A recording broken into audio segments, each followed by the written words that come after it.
El día de hoy estaremos haciendo el análisis de 6 casos que fueron llevados ante la Corte. Para esto nos hemos reunido mis compañeros Alfranio Amador, Eva Segovia, Jainer Palomino y quien les habla, Marlene Mejía. Para estos casos hemos formulado una serie de preguntas y respuestas, las cuales estaremos compartiendo a continuación. Primer caso.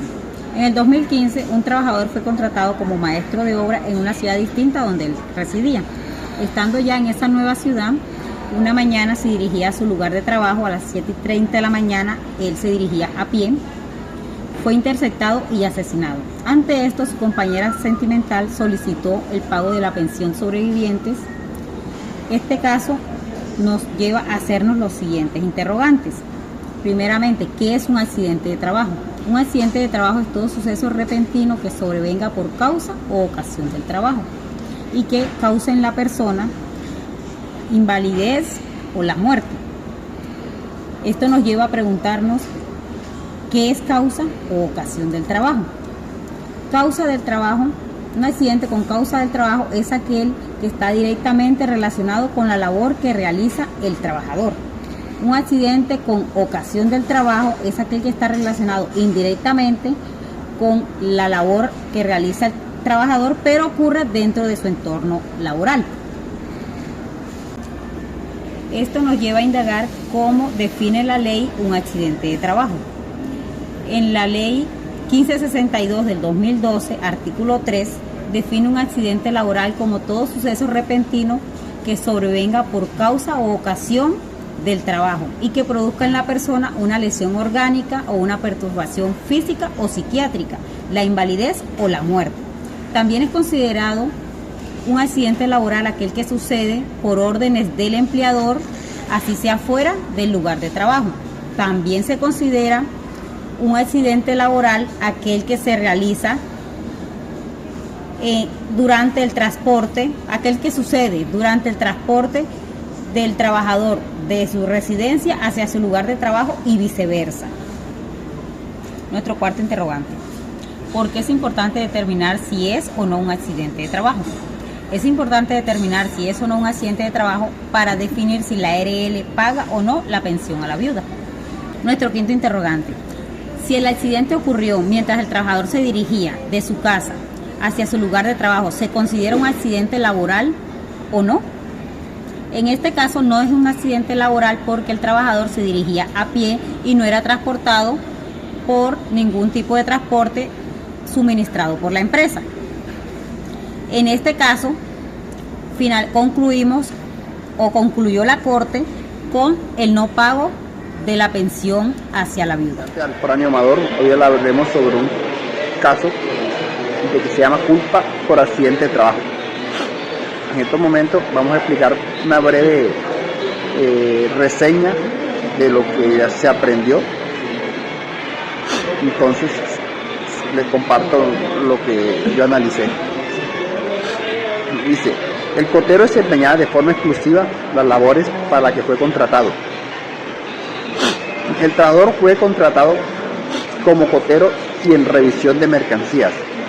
Al momento de la brigada de orden y aseo, el empleador recurrió a su personal no calificado para realizar una actividad.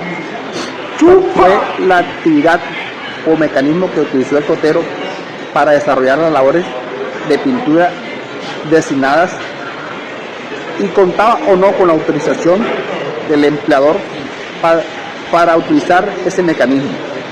El trabajador no esperó que se armara el andamio, optando por utilizar un montacargas eléctrico, el cual fue elevado a 4 metros de altura, para así subirse a una estiba y lograr pintar la pared.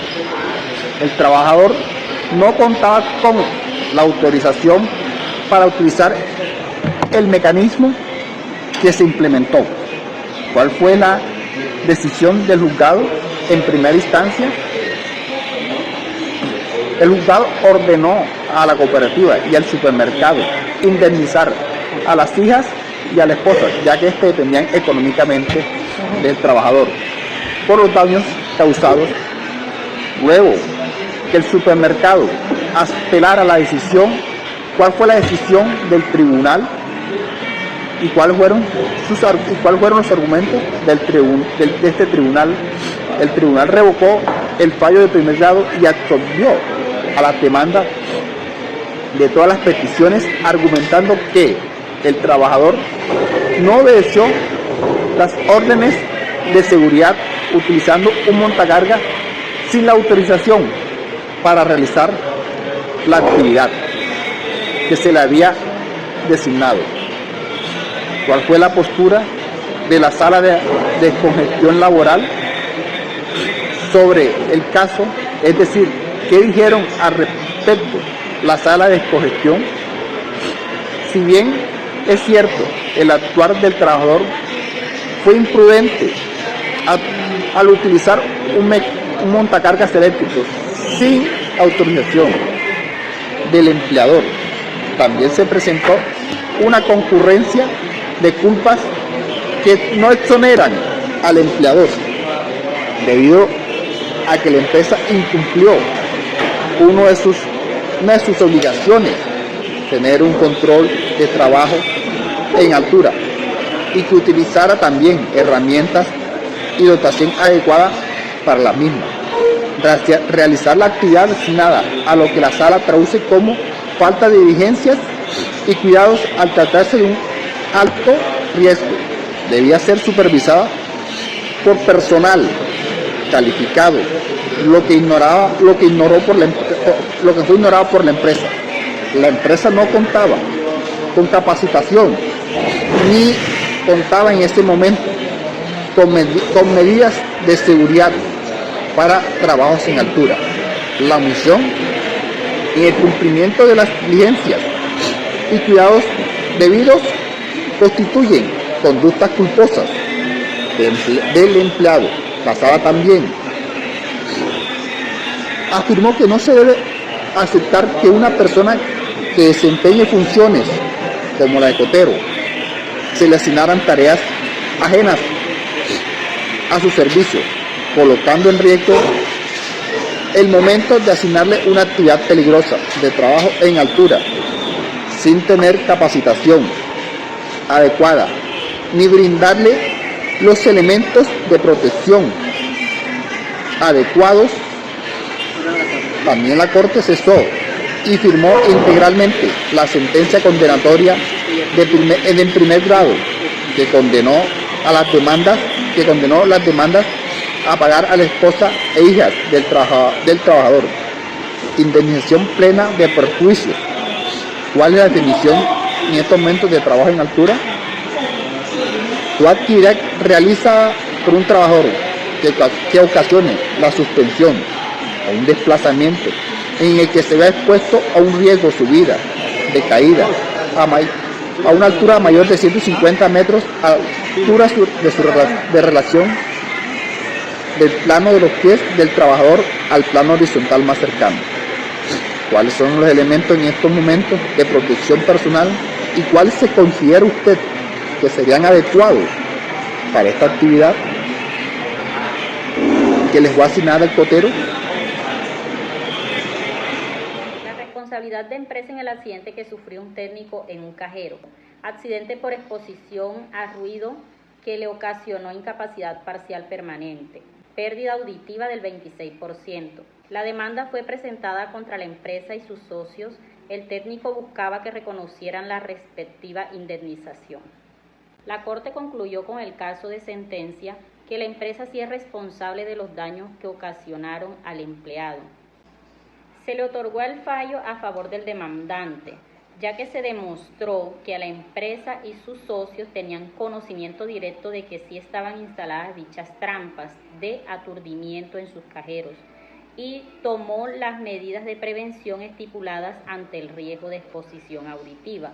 No se valoró lo necesario, por tal motivo la Corte ordenó a la empresa y a sus socios pagar una indemnización plena por los daños causados. Combinación de la probabilidad de que ocurra una exposición o evento de peligros y la severidad del daño que puede ser causado. La valoración del riesgo consiste en emitir juicios sobre la tolerancia, o no del peligro estipulado. Por tanto, consiste en verificar o evaluar los peligros a los cuales están expuestos los empleados y así poder identificar los niveles de peligro y también poder tomar medidas de seguridad respectiva ante dicho peligro. En este caso, cumplir un papel muy importante, ya que se llegó a la conclusión de que la empresa es culpable por no cumplir los alineamientos necesarios para mitigar los riesgos de utilizar dichas trampas de aturdimiento, lo cual lleva a concluir que la empresa no hizo la respectiva valoración del riesgo. La enfermedad laboral de un piloto. Conforme a la decisión de la Junta Especial de Invalidez de los Aviadores, señaló que tenía una condición médica de origen profesional, concretamente un trastorno de ansiedad y depresión originada por 2 pruebas que tuvo que presentar. Este trastorno lo llevó a perder el 100% de la capacidad laboral. Se dirigió a la ARL para el reconocimiento de pensión de invalidez. En virtud de la decisión de primera y segunda instancia, los jueces condenaron a la aseguradora a pagar al piloto la pensión de invalidez. Es un ente especializado en medicina aeronáutica. Se mantuvo la decisión que le originó a la ARL pagar la pensión al aviador. Compañero, mi nombre es Jainer Palomino. Vengo con la presentación del video número 5, el cual dice: fatiga laboral por extremada jornada de trabajo causa accidente que costó la vida al trabajador. Podemos observar en el video, habla sobre Ricardo, una persona que fue contratada en una empresa como auxiliar de perforación. Encontramos una serie de preguntas a las cuales le vamos a dar respuestas. La pregunta 1 dice: ¿cuál era el puesto de Ricardo en la empresa y cuál era su horario? Ricardo tenía en la empresa su puesto como auxiliar de perforación y su horario de trabajo fue de 7 a 12 y de 1 a 4 de la tarde, pero habitualmente debía quedarse hasta las 8 de la noche. La segunda pregunta dice: ¿qué le sucedió a Ricardo y a causa de que murió? Mientras Ricardo arrojaba una manguera, una tubería, un operario manipuló la palanca de rotación y Ricardo recibió un golpe que le costó la vida. La pregunta 3: ¿qué estableció la fiscalía el día que falleció Ricardo? La fiscalía estableció que no contaban con una certificación de manipulación y conocimiento de equipo y no se conocía el protocolo de seguridad. La pregunta 4: ¿a quiénes tenía a cargo Ricardo y qué acción legal tomaron frente a lo sucedido? Ricardo tenía subsistencia de su mamá y sus 2 hermanos, los cuales iniciaron un proceso legal de indemnización por daños morales y materiales por la pérdida de su ser querido. La pregunta 5: ¿a qué tipo de riesgo expuso el empleador a Ricardo y en qué consiste? El empleador expuso a Ricardo en un riesgo psicosocial, traducido en largas y extenuantes jornadas de trabajo, que contrajo consigo fatiga y cansancio, afectando y disminuyendo el desempeño del trabajador. La pregunta 6: ¿qué manifestó la Corte Suprema de Justicia respecto a la solicitud realizada por parte de las empresas condenadas?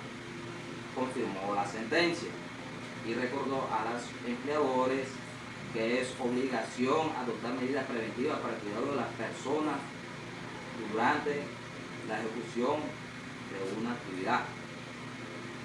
La 7 nos dice: ¿cuál es su opinión frente al caso? ¿Considera que la jornada laboral extenuante puede causar fatiga laboral y por consiguiente ocasionar un accidente?